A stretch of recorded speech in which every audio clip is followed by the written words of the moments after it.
Bonjour Pierre-Yves Bonjour Bournazel, Silva. merci d'être avec nous. Deux nouveaux campements évacués ce matin dans Paris. Il y a eu celui du millénaire porte de la Villette la semaine dernière.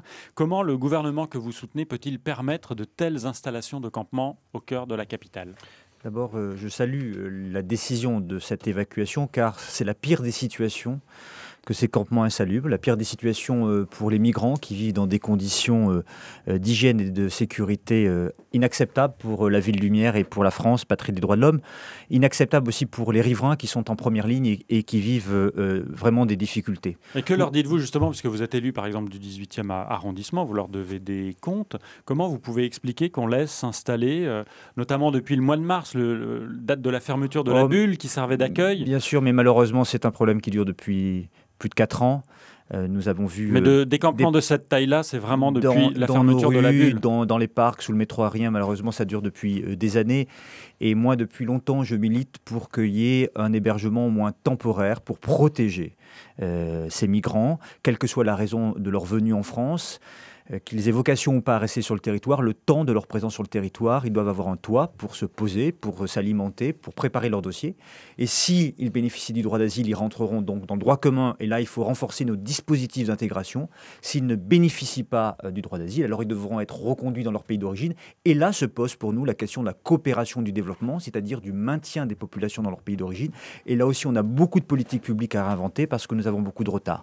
Mais le temps de présence de ces personnes sur notre territoire, nous devons les accueillir avec dignité parce que c'est à la fois assurer la tranquillité des riverains, mais c'est aussi protéger des populations des mains des passeurs et des mafias. Mais ce n'est pas ce qui a été fait ces derniers mois mais c'est pas à faute Paris. De le dire, c'est pas faute de le plaider à l'Assemblée nationale comme au Conseil de Paris, et je suis constant parce que ça fait 4 ans que je l'explique comme conseiller de Paris de l'opposition. Mais la maire de Paris dit le ministre de l'Intérieur refusait l'évacuation. Moi, je ne tombe pas dans les polémiques.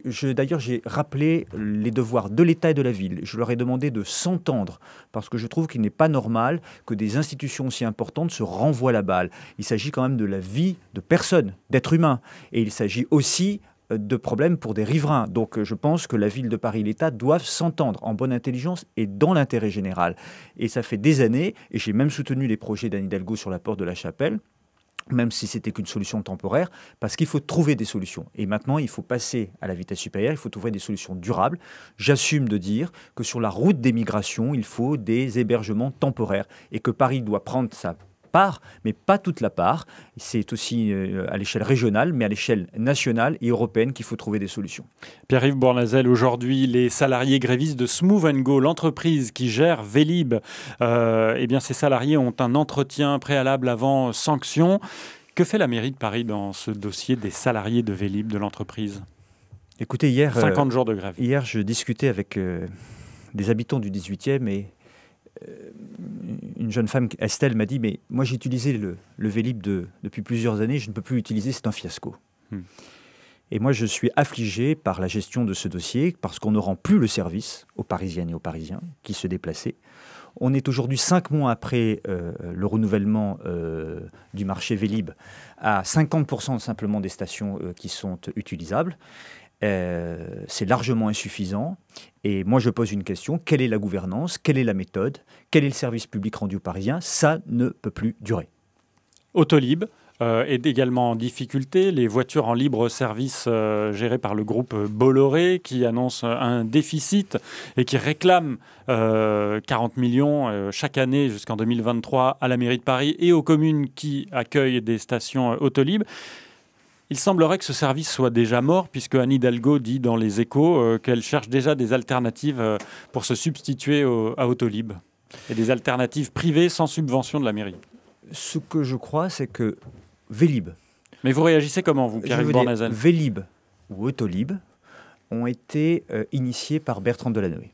Donc c'est de sa faute ? Non. Ce sont 2 beaux projets que j'ai toujours soutenus parce qu'ils participent à la mobilité des Parisiennes et des Parisiens. Ce sont 2 beaux projets parce que ce sont des projets qui permettent la fluidité. Eh bien, plutôt que de chercher à casser, il vaut mieux chercher à faire à réparer et à faire évoluer éventuellement les systèmes. Mais malheureusement, la direction qui est prise n'est pas la bonne. Parce que je pense qu'il y a un problème de méthode dans la gestion de Mme Hidalgo. Notamment des décisions qui sont trop verticales, qui s'imposent trop d'en haut.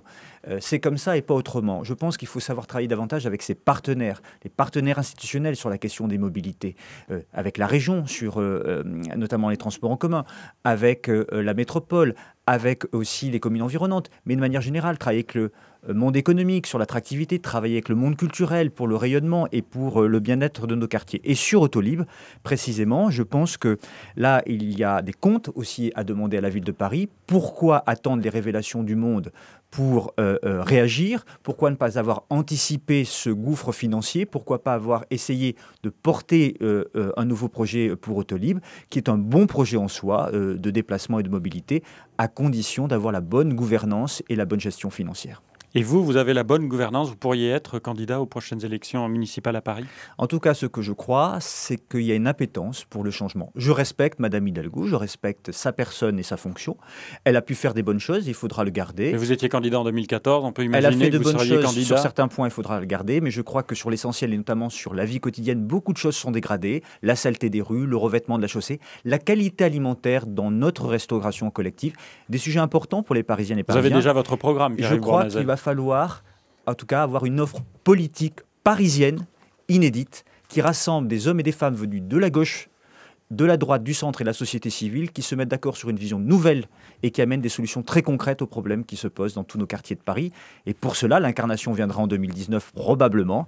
Il faudra un candidat ou une candidate extrêmement légitime, avec une histoire et un parcours avec Paris, une grande capacité à rassembler et une offre renouvelée. Non, vous n'étiez pas à un meeting de Pierre-Yves Bournazel, candidat à la mairie de Paris. Je distingue mon cas personnel de la volonté de construire collectivement un rassemblement pour Paris. C'était bien l'invité politique de France Bleu Paris à retrouver en vidéo avec le député et conseiller du 18e arrondissement de Paris, également porte-parole du groupe Les Constructifs de Paris, proche de La République En Marche. Je vous souhaite une bonne journée. Bonne journée à vous.